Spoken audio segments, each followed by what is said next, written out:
வேலூர் மத்திய சிறையில் கைதி மரணம் தொடர்பாக மாவட்ட நீதிபதி விசாரணை மேற்கொண்டார்.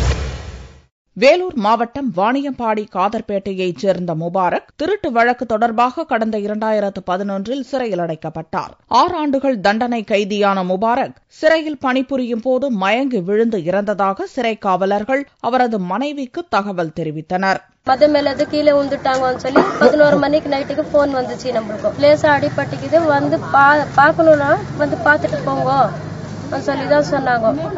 இங்க வந்து பார்த்தாக்கா மூச்சு பேச்சே இல்ல. சிபிஐ வந்து விசாரணை பண்ணாதான் நான் பாடி வாங்குவேன். எனக்கு இந்த சாவுல மர்மம் இருக்குது.